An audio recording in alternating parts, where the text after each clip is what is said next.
Hello my dear students, ಹೇಗಿದ್ದೀರಾ ಎಲ್ಲರೂ? Welcome to Pallavi tutorials. ಮಕ್ಕಳು ಎಲ್ಲರೂ ಕೂಡ first PUC business studies annual ಎಕ್ಸಾಮಿಗೆ ಪ್ರಿಪೇರ್ ಆಗ್ತಾ ಇದ್ದೀರಿ. ಸೊ 2024-25 ಮಾಡೆಲ್ ಕ್ವಶನ್ ಪೇಪರ್ ಕೂಡ ರಿಲೀಸ್ ಆಗಿರೋದ್ರಿಂದ ಯಾವ ರೀತಿಯಾಗಿ ಕ್ವಶನ್ಸ್ಗಳು ರೈಸ್ ಆಗುತ್ತೆ ಅನ್ನುವಂತಹ ಒಂದು ಐಡಿಯಾ ನಿಮಗೆ ಆಲ್ರೆಡಿ ಇರುತ್ತೆ.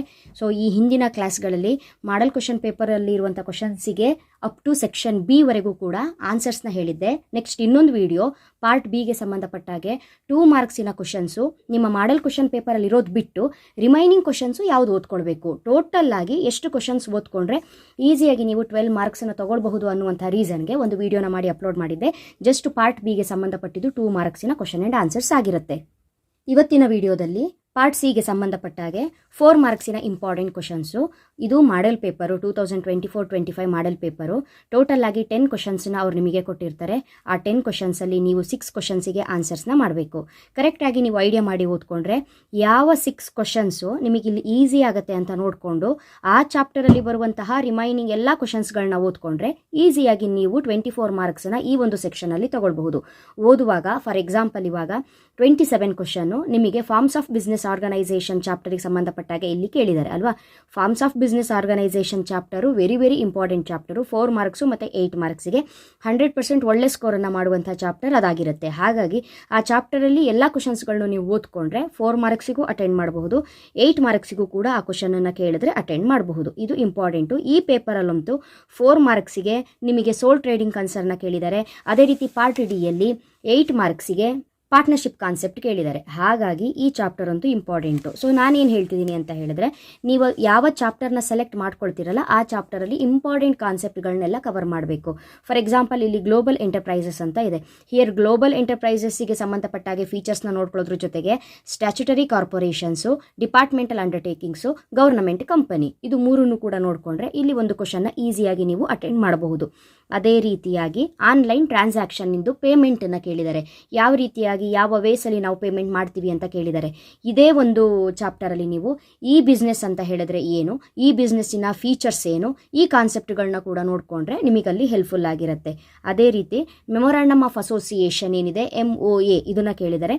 ಇದ್ರ ಜೊತೆಗೆ AOA ಆರ್ಟಿಕಲ್ಸ್ ಆಫ್ ಅಸೋಸಿಯೇಷನ್ ಕೂಡ ನೋಡಿಕೊಂಡ್ರೆ MOA AOA ಎರಡರದ್ದು ಡಿಫ್ರೆನ್ಸ್ ಕೇಳ್ಬೋದು, ಇಲ್ಲ MOAದು ಕ್ಲಾಸಸ್ ಕೇಳ್ಬೋದು, ಅಲ್ಲೂ ಕೂಡ ಅದು ಇಂಪಾರ್ಟೆಂಟೇ ಆಗಿರುತ್ತೆ.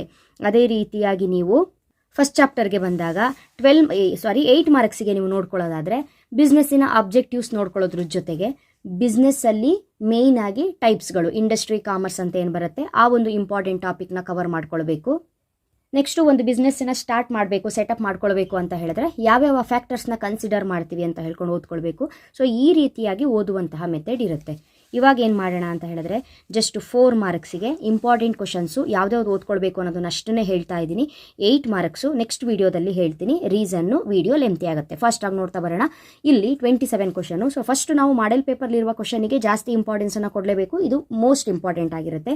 A business which is owned, managed and controlled by a single person. Here identify the form of business organisation. First question ಏನು ಕೇಳಿದ್ದಾರೆ, a business which is owned, managed and controlled by a single person. ಒಬ್ಬ single person ಒಂದು ಬಿಸ್ನೆಸ್ಸನ್ನು own ಮಾಡಿದ್ದಾನೆ, ಹೊಂದಿದ್ದಾನೆ, ಬಿಸ್ನೆಸ್ಸನ್ನು start ಮಾಡಿದ್ದಾನೆ, manage ಮಾಡ್ತಾ ಇದ್ದಾನೆ, ಅದನ್ನು ಕಂಟ್ರೋಲ್ ಮಾಡ್ತಾ ಇದ್ದಾನೆ ಅಂತ ಹೇಳಿದ್ರೆ sole trading concern or sole proprietorship ಅಂತ ಕರಿತೀವಿ. ಸೊ ಅಲ್ಲಿಗೆ ಇದು STC ಆಯಿತು, ಸೋಲ್ ಟ್ರೇಡಿಂಗ್ ಕನ್ಸರ್ನ್ ಆಯಿತು. Here identify the form of business organisation and explain its any 3 advantages ಅಂತ ಕೇಳಿದ್ದಾರೆ. ಟೋಟಲ್ಲು ಈ ಒಂದು question 4 ಮಾರ್ಕ್ಸಿಗೆ.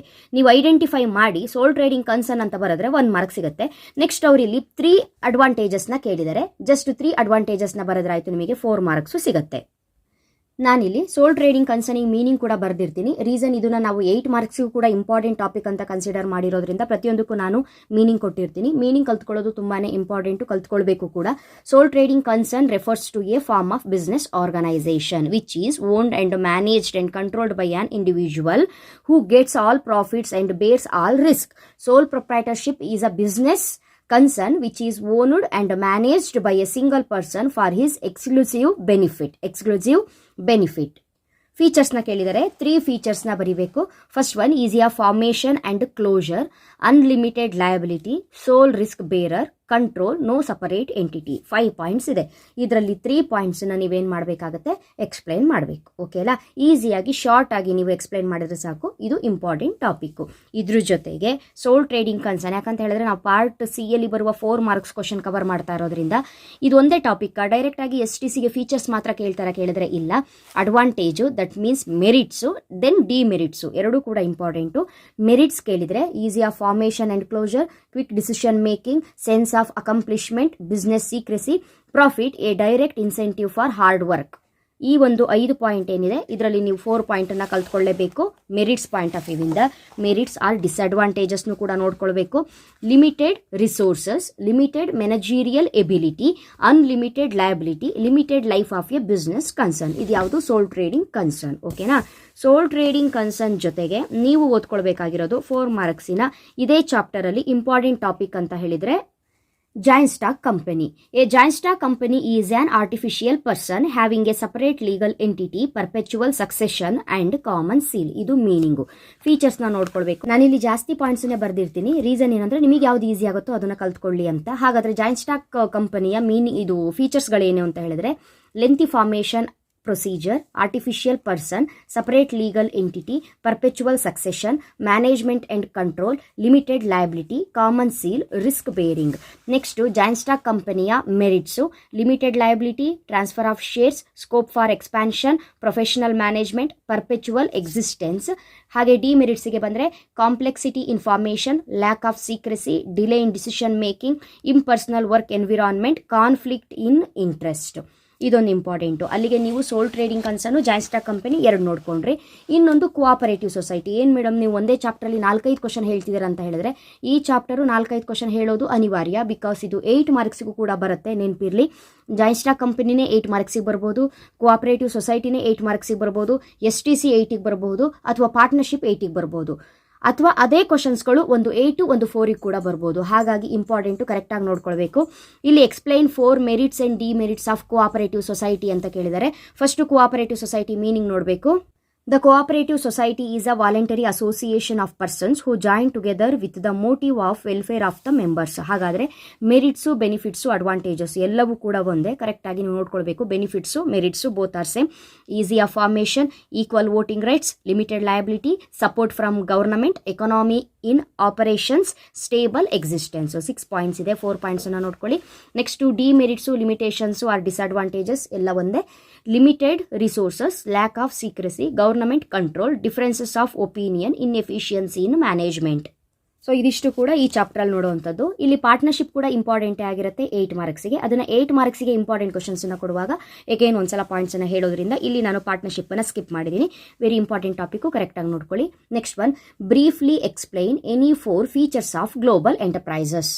Global enterprises are MNCs, multinational corporations, are huge industrial organizations which extend their industrial and marketing operations through a network of their branches in several countries. Features of global enterprises: huge capital resources, foreign collaboration, centralized control, advanced technology, product innovation, marketing strategies, expansion of market territory. Total ಆಗಿ 7 points ಇದೆ. 4 ಪಾಯಿಂಟ್ಸ್ನ must and should ಕಲ್ತ್ಕೊಳ್ಳಿ. First ನೀವು global enterprises ಅಂತ ಹೇಳಿದ್ರೆ ಏನು ಅನ್ನೋ ಮೀನಿಂಗ್ನ ಬರೀಬೇಕು. ಆಮೇಲೆ 4 ಫೀಚರ್ಸ್ನ ಶಾರ್ಟ್ ಆಗಿ ಎಕ್ಸ್ಪ್ಲೈನ್ ಮಾಡಬೇಕು. ವೆರಿ ಇಂಪಾರ್ಟೆಂಟ್ ಟಾಪಿಕ್ ಇದು, ಎಕ್ಸಾಮಿಗೆ ಗ್ಯಾರಂಟಿ. ಕರೆಕ್ಟಾಗಿ ನೋಡ್ಕೊಳ್ಳಿ. ನೆಕ್ಸ್ಟ್ ಒನ್ ಅಗೈನ್ ನಿಮ್ಮ ಮಾಡೆಲ್ ಪೇಪರ್ಲಿ ಇರುವಂಥ ಕ್ವಶನ್ ಇಂಪಾರ್ಟೆಂಟ್ ಆಗಿರುತ್ತೆ. As a customer of a post office, ನೀವು ಒಂದು ಪೋಸ್ಟ್ ಆಫೀಸಿನ ಕಸ್ಟಮರ್ ಅಂತ ಭಾವಿಸ್ಕೊಂಡು list out any 4 postal services enjoyed by you. Post ಆಫೀಸಿನ ಯಾವ 4 ಸರ್ವೀಸು ನಿಮಗೆ ತುಂಬಾ ಎಂಜಾಯ್ಮೆಂಟ್ ಅಂತ ಅನ್ಸುತ್ತೆ ಅಥವಾ ಖುಷಿ ಆಗುತ್ತೆ, ಯಾವುದನ್ನ ನೀವು ಇಷ್ಟಪಡ್ತೀರಿ ಪೋಸ್ಟ್ ಆಫೀಸಲ್ಲಿ ಅಂತ ಹೇಳ್ಕೊಂಡು. First, Indian postal department provides various postal services across India.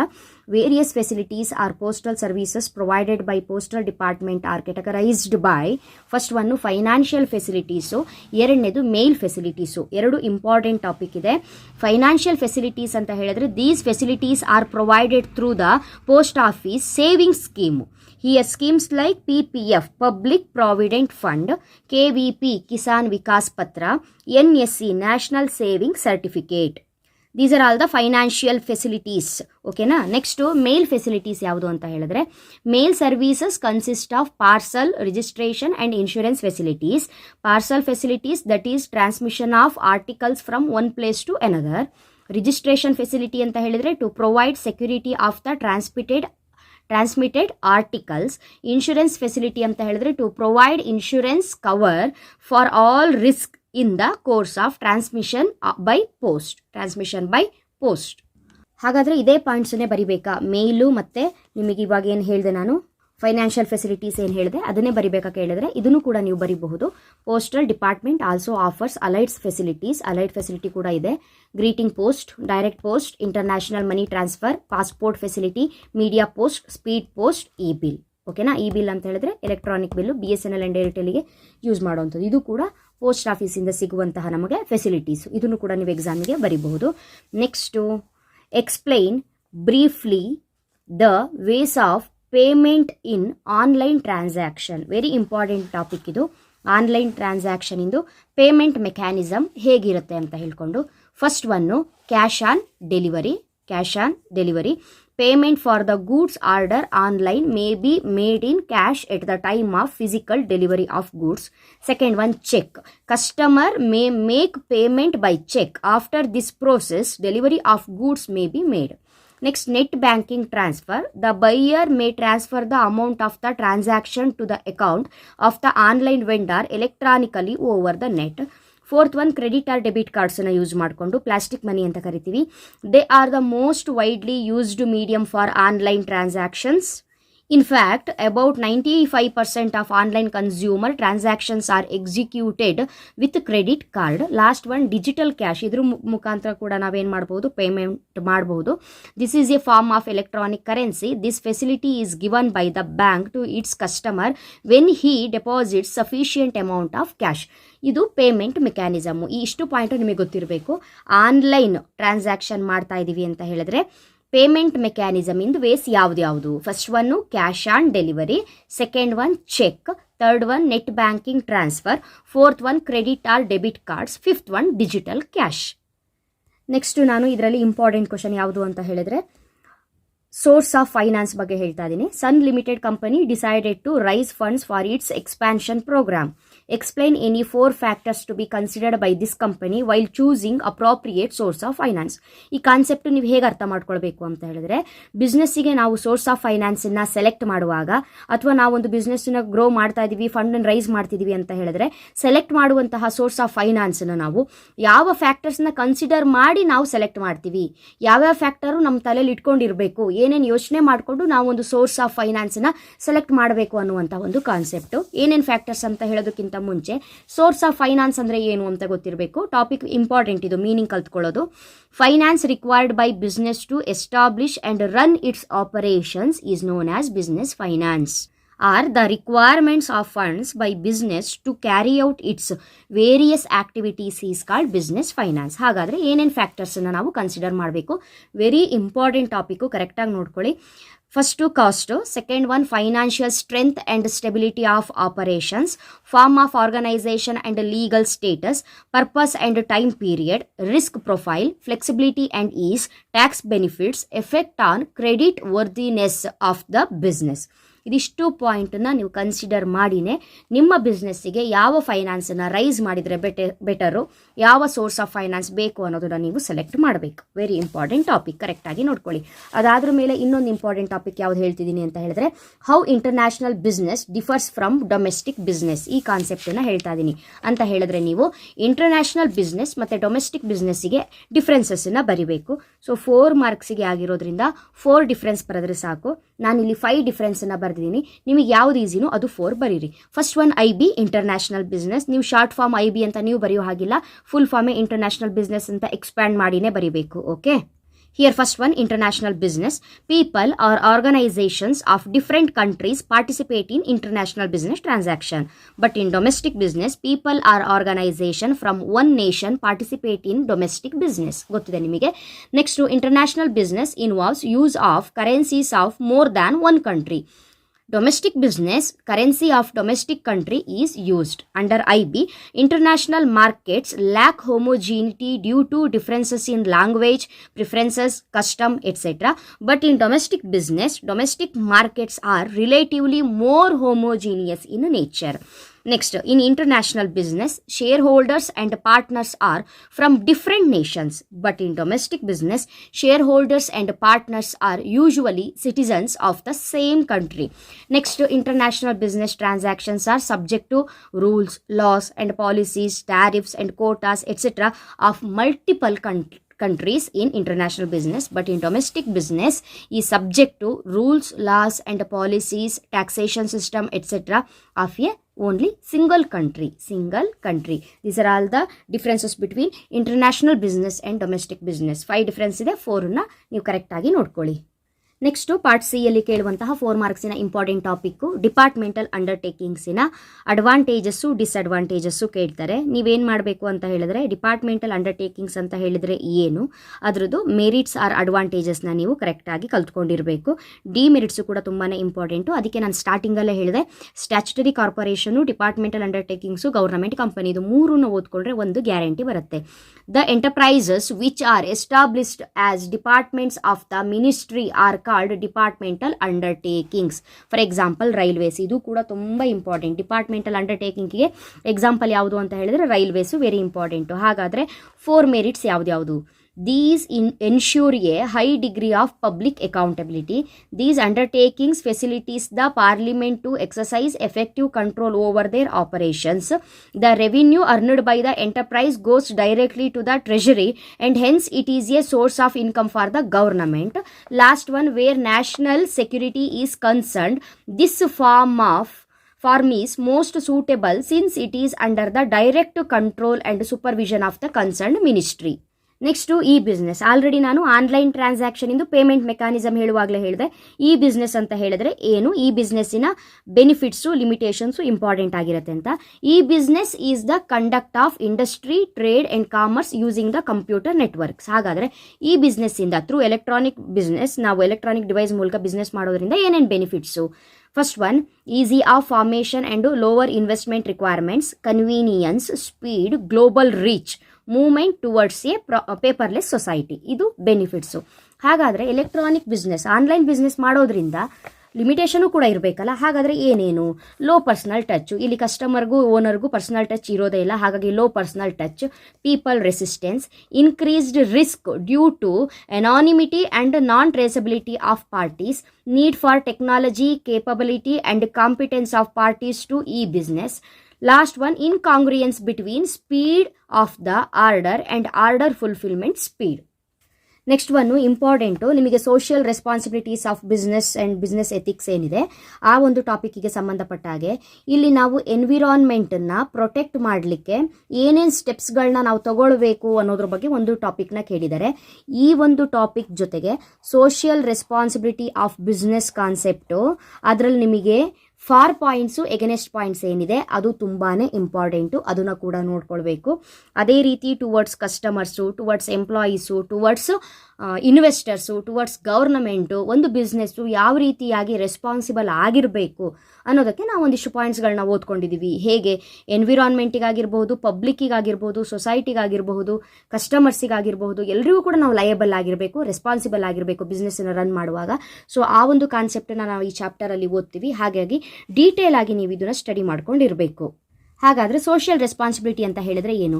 Social responsibility of business refers to its obligation to take those decisions and perform those actions which are desirable in terms of the objectives and values of our society. ಹಾಗಾದರೆ social ರೆಸ್ಪಾನ್ಸಿಬಿಲಿಟಿದು arguments, for points, against point ನೋಡ್ಕೊಳ್ಳಿ. For points, justification for existence and growth, long term interest of the firm, avoidance of government regulation, maintenance of society to get better environment for social problems. ಇದು four points social ರೆಸ್ಪಾನ್ಸಿಬಿಲಿಟಿಗೆ ಸಂಬಂಧಪಟ್ಟಾಗೆ. ಹಾಗಾದರೆ argument against social responsibility ಏನೇನಿದೆ ಅಂತ ಹೇಳಿದ್ರೆ, violation of profit maximisation objective, burden on consumers, lack of social skills, lack of broad public support. Again one of the important concept ಅಂತ ಹೇಳಿದ್ರೆ promoter concept. Functions of promoters ಕೇಳ್ತಾರೆ. First promoter ಅಂದರೆ ಯಾರು ಅಂತ ಬರೀಬೇಕು. Any person or group of person or even a company who have discovered a business opportunity and proceed to form a company are called promoters of the company. Functions of promoters: identification of business opportunity, feasibility studies, name approval, fixing up signatories to the MOA memorandum of association, appointment of professionals, preparation of necessary documents. 6 points functions of promoters very important topic, ಕರೆಕ್ಟಾಗಿ ನೋಡ್ಕೊಳ್ಳಿ. Next memorandum of association concept ಬಗ್ಗೆ ಕೇಳುವಂಥದ್ದು, ಇದು ಕೂಡ very important, already model ಪೇಪರಲ್ಲೂ ಇದೆ. Memorandum of association is the most important document which defines the objective of the company. ಹಾಗಾದರೆ clauses of memorandum of association ಯಾವ್ದು? Name clause, registered office clause, object clause, liability clause, capital clause, association clause. ಓಕೆನಾ? Very important topic. Next debentures ಬಗ್ಗೆ ಕೇಳ್ತಾರೆ 4 ಮಾರ್ಕ್ಸಿಗೆ. ಇದು ಕೂಡ important ಕಾನ್ಸೆಪ್ಟೇ. ನಿಮಗಲ್ಲಿ ಈಕ್ವಿಟಿ ಶೇರ್ಸು, ಪ್ರಿಫರೆನ್ಸ್ ಶೇರ್ಸ್ ಎಲ್ಲ 8 ಮಾರ್ಕ್ಸಿಗೆ ಇಂಪಾರ್ಟೆಂಟಲ್ಲಿ ಹೋಗ್ಬಿಡುತ್ತೆ. 4 ಮಾರ್ಕ್ಸ್ ಅಂತ ಬಂದಾಗ ಒಂದು ಡಿಬೆಂಚರ್ ಕಾನ್ಸೆಪ್ಟ್ ನೋಡ್ಕೊಳ್ಳಿ. ಇದು ನಿಮಗೆ ಎಕ್ಸ್ಟ್ರಾ ಕೊಡುತ್ತೆ, ಅಂದರೆ ನೀವು ಅಲ್ಲಿ 6 ಅಟೆಂಡ್ ಮಾಡಬೇಕಾದ್ರೆ ಒಂದು ಎಕ್ಸ್ಟ್ರಾ ಅಟೆಂಡ್ ಮಾಡಲಿಕ್ಕೂ ನೀವು ಕೇಪಬಲ್ ಇರೋ ರೀತಿ ಮಾಡುತ್ತೆ. Debentures are an important instrument for raising long term debt capital. A company can raise funds through issue of debentures which bear a fixed rate of interest. ಹಾಗಾದರೆ merits, advantages, benefits ಏನು debentures ಅಂತ ಹೇಳಿದ್ರೆ, it is preferred by investors who want fixed income at a lesser risk. Debentures do not participate in profits of the company. Financing through debentures does not dilute control of equity shareholders on management. Interest paid on debenture is tax deductible. Financing through debentures is less costly as compared to cost of preference or equity capital. Next ಇದ್ರ ಜೊತೆಗೆ part C ಯಲ್ಲಿ very important topic, ಇದು ಹೋದ ವರ್ಷದ್ದು annual exam question paper. ಇಲ್ಲಿ partnership concept ಕೇಳಿದ್ದಾರೆ. So ಹೇಳಿದ್ನಲ್ಲ 8 to 4 ಎಲ್ಲಿ ಬೇಕಾದರೂ ಬರ್ಬೋದು, ಇಂಪಾರ್ಟೆಂಟ್ ಟಾಪಿಕ್ಗೆ. ಪಾರ್ಟ್ನರ್ಶಿಪ್ ನೆಕ್ಸ್ಟ್ ವೀಡಿಯೋದಲ್ಲಿ 8 ಮಾರ್ಕ್ಸಿನ ಕ್ವಶನ್ಸನ್ನು ಹೇಳುವಾಗ ಒಂದ್ಸಲ ಹೇಳ್ತೀನಿ. ಸೊ ಇಲ್ಲಿ ಏನೇನಿದೆ ನೋಡಿ, ಡಿಪಾರ್ಟ್ಮೆಂಟಲ್ ಅಂಡರ್ಟೇಕಿಂಗ್ಸ್ ಇಂದು ಮೆರಿಟ್ಸು, 2 ಲಿಮಿಟೇಷನ್ಸು ನೋಡ್ಕೊಳ್ಬೇಕು, ವೆರಿ ಇಂಪಾರ್ಟೆಂಟು. ಈ ಬಿಸ್ನೆಸ್ಸು ಮತ್ತು ಟ್ರೆಡಿಷನಲ್ ಬಿಸ್ನೆಸ್ಸಿಗೆ ಡಿಫ್ರೆನ್ಸ್. ಎಸ್, ಇದನ್ನು ನಾನು ನಿಮಗಿನ್ನೂ ಆನ್ಸರ್ ಕೊಟ್ಟಿಲ್ಲ. ಈ ಬಿಸ್ನೆಸ್ಸು ಟ್ರೆಡಿಷನಲ್ ಬಿಸ್ನೆಸ್ಸಿಗೆ ಡಿಫ್ರೆನ್ಸ್, ಇದು ಕೂಡ important. Social responsibility for against point ಕೊಟ್ಟಿದ್ದೀನಿ. ಮೆಮೊರಾಂಡಮ್ ಆಫ್ ಅಸೋಸಿಯೇಷನು ಕೊಟ್ಟಿದ್ದೀನಿ. ಓಕೆನಾ? ನೆಕ್ಸ್ಟ್ ಇನ್ನೊಂದು ಕ್ವಶನ್ ಪೇಪರ್ ಇದೆ 2024ದು.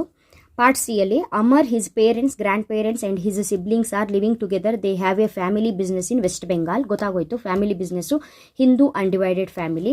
ಇದು ನೀವು ಫೈಂಡ್ ಔಟ್ ಮಾಡಿದ್ದಕ್ಕೆ ನಿಮಗೆ ಇಲ್ಲಿ 1 ಮಾರ್ಕ್ ಸಿಗುತ್ತೆ. ಅದ್ರ ಜೊತೆಗೆ ನೀವು ಅದ್ರ ಬಗ್ಗೆ ಬರೀಬೇಕು. Hindu undivided family business refers to a form of organisation where in the business is owned and carried on by the members of the Hindu undivided family. Features: liability. The liability of Karta is unlimited. However, the liability of co-personers is limited.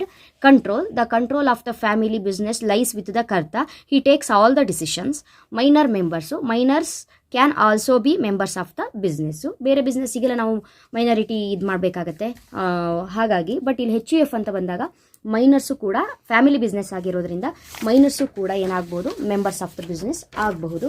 Next ಇದೇ ಚಾಪ್ಟರಲ್ಲಿ ಅವರು ಕೇಳಿರುವಂಥ important questions ಯಾವ್ದು ಅನ್ನೋದನ್ನು already ಹೇಳಿದ್ದೀನಿ. ಅಲ್ಲಿಗೆ ಆ chapter complete ಆದಂಗೆ. Next departmental undertaking ಇದು 4 advantage ಕೇಳಿದ್ದಾರೆ. ವೇರ್ ಹೌಸಿಂಗ್ ಕೇಳಿದ್ದಾರೆ. ಲಿಮಿಟೇಷನ್ಸ್ ಆಫ್ ಈ ಬಿಸ್ನೆಸ್ ಕೇಳಿದ್ದಾರೆ. Arguments for social responsibility of business ಕೇಳಿದ್ದಾರೆ. ಫಂಕ್ಷನ್ಸ್ ಆಫ್ ಪ್ರಮೋಟರ್ಸ್ನ ಇಲ್ಲಿ ಕೇಳಿದ್ದಾರೆ. ಡಿಬೆಂಚರ್ಸ್ ಕಾನ್ಸೆಪ್ಟ್ ಇಲ್ಲಿ ಕೇಳಿದ್ದಾರೆ. ಓಕೆನಾ? ಸೊ ಇದನ್ನು ನೀವು ಇದು ಮಾಡ್ಕೊಳ್ಬೇಕು, ಕಲ್ತ್ಕೊಳ್ಬೇಕು. ಹೋಪ್ಫುಲಿ ಈ ವಿಡಿಯೋ ನಿಮಗೆ ಹೆಲ್ಪ್ ಆಗಿರ್ಬೋದು ಅಂತ ಭಾವಿಸಿದ್ದೀನಿ. ಕೆಲವೊಂದು ಟಾಪಿಕ್ನ ನಾನಿಲ್ಲಿ ಸ್ಕಿಪ್ ಮಾಡಿದ್ದೀನಿ, ಯಾಕಂತ ಹೇಳಿದ್ರೆ ನಿಮಗೆ 10 ಕ್ವಶನ್ಸ್ ಇರುತ್ತೆ, ನೀವು 6 ಅಟೆಂಡ್ ಮಾಡಬೇಕು. ಆ 6 ಕವರ್ ಆಗೋ ರೀತಿ ನಾನು ಇಂಪಾರ್ಟೆಂಟ್ ಕ್ವಶನ್ಸನ್ನು ನಿಮಗೆ ಕೊಟ್ಟಿದ್ದೀನಿ. ಈ ಒಂದು ವಿಡಿಯೋದಿಂದ ನೀವೇನೇನು ಕ್ವಶನ್ಸ್ಗಳನ್ನ ಟಿಕ್ ಮಾಡ್ಕೊಂಡಿದ್ದೀರಿ ಅಥವಾ ಇದನ್ನು ಮಾರ್ಕ್ ಮಾಡಿಕೊಂಡು ಓದ್ಕೊಳ್ಬೇಕು ಅಂತ ಹೇಳ್ಕೊಂಡು ರೆಡಿ ಆಗಿದ್ದೀರಿ, ಅದೆಲ್ಲ ಚೆನ್ನಾಗಿ ಕಲ್ತ್ಕೊಳ್ಳಿ, ಒಳ್ಳೆ ಸ್ಕೋರನ್ನು ಮಾಡಿ. ನೆಕ್ಸ್ಟ್ ವಿಡಿಯೋದಲ್ಲಿ ನಿಮಗೆ 8 ಮಾರ್ಕ್ಸಿನ ಇಂಪಾರ್ಟೆಂಟ್ ಕ್ವಶನ್ಸ್ ಬೇಕು ಅನ್ನೋದಾದರೆ ನಂಗೆ ಕಮೆಂಟ್ ಮಾಡಿ, ಯಾಕಂದರೆ ಲೆಂತಿ ವಿಡಿಯೋ ಆಗುತ್ತೆ. ಇಲ್ಲ ಅಂತ ಹೇಳಿದ್ರೆ ಮಾಡೆಲ್ ಪೇಪರಲ್ಲಿ ಏನು ಕ್ವಶನ್ಸ್ ಇದೆ ಅದಕ್ಕೆ ಮಾತ್ರ ನಾನು ಆನ್ಸರ್ಸ್ನ ಹೇಳ್ತೀನಿ, ಈಸಿಯಾಗಿ ಓದ್ಕೊಳ್ಬಹುದು. ಬಟ್ ಒಂದು ವಿಚಾರ, ಮಾಡೆಲ್ ಪೇಪರಲ್ಲಿ ಏನು ಕ್ವಶನ್ಸ್ ಇದೆ ಅದನ್ನು ಯಾವುದೇ ಕಾರಣಕ್ಕೂ ಕೂಡ ನೆಗ್ಲೆಕ್ಟ್ ಮಾಡಬೇಡಿ, ಅಷ್ಟು ಕ್ವಶನ್ಸನ್ನು ಕರೆಕ್ಟಾಗಿ ನೋಡ್ಕೊಳ್ಳಿ. ಮುಂದಿನ ವಿಡಿಯೋದಲ್ಲಿ 8 ಮಾರ್ಕ್ಸಿನ ಇಂಪಾರ್ಟೆಂಟ್ ಕ್ವಶನ್ಸು ಯಾವುದೇ ಓದ್ಕೊಳ್ಬೇಕು ನೋಡಿ. ಇಲ್ಲಿ ನಾನು ಮಾರ್ಕ್ ಮಾಡಿಟ್ಟಿದ್ದೀನಿ, ಬಿಕಾಸ್ ಎನಿ 3 ಕೇಳ್ತಾರೆ, 5 ನಾವು ಇನ್ನೆರಡು ಕ್ವಶನ್ ಟಚ್ ಮಾಡಿಲ್ಲ ಅಂತ ಹೇಳಿದ್ರು ಕೂಡ ಈ 3 ಕ್ವಶನ್ ಯಾವ್ಯಾವ ಚಾಪ್ಟ್ರಲ್ಲಿ ಬಂದಿದೆ ಅಂತ ನೋಡಿಕೊಂಡು ಆ ಚಾಪ್ಟ್ರಲ್ಲಿ ಬರುವ ಎಲ್ಲ ಟಾಪಿಕ್ನು ನೀವು ಕವರ್ ಮಾಡಿದ್ದೆ ಆದರೆ 100% 3 ಕ್ವಶನ್ಸ್ನ ಆರಾಮಾಗಿ ನೀವು ಎಕ್ಸಾಮಲ್ಲಿ ಅಟೆಂಡ್ ಮಾಡಬಹುದು. ಹಾಗಾಗಿ ನೆಕ್ಸ್ಟ್ ವಿಡಿಯೋದಲ್ಲಿ 8 ಮಾರ್ಕ್ಸಿಂದು ಆದಷ್ಟು ಕಡಿಮೆ ಕ್ವಶನ್ಸನ್ನು ಕೊಡಲಿಕ್ಕೆ ಪ್ರಯತ್ನ ಪಟ್ಟು ಇಂಪಾರ್ಟೆಂಟ್ ಟಾಪಿಕ್ನ ಯಾವುದು ಅಂತ ಹೇಳ್ಕೊಂಡು ಹೇಳ್ತೀನಿ. ಆ ವಿಡಿಯೋ ಬಂದ ತಕ್ಷಣ ನೋಟಿಫಿಕೇಶನ್ ಬರಬೇಕು ಅಂದ್ರೆ ಜಸ್ಟ್ ಸಿಂಪಲ್ ನಮ್ಮ ಚಾನಲ್ ಪಲ್ಲವಿ ಟ್ಯುಟೋರಿಯಲ್ಸ್ನ ಸಬ್ಸ್ಕ್ರೈಬ್ ಮಾಡ್ಕೊಂಡು ಆಲ್ ಬಟನ್ನ ಕ್ಲಿಕ್ ಮಾಡ್ಕೊಂಡ್ರೆ ಆಯಿತು. ವಿಡಿಯೋ ಬಂದ ತಕ್ಷಣ ನಿಮಗೆ ನೋಟಿಫಿಕೇಶನ್ ಬರುತ್ತೆ ಮಕ್ಕಳು. ಓಕೆನಾ? ಅಲ್ಲಿವರೆಗೂ ಚೆನ್ನಾಗಿ ಓದ್ಕೊಳ್ಳಿ. Thank you. All the best.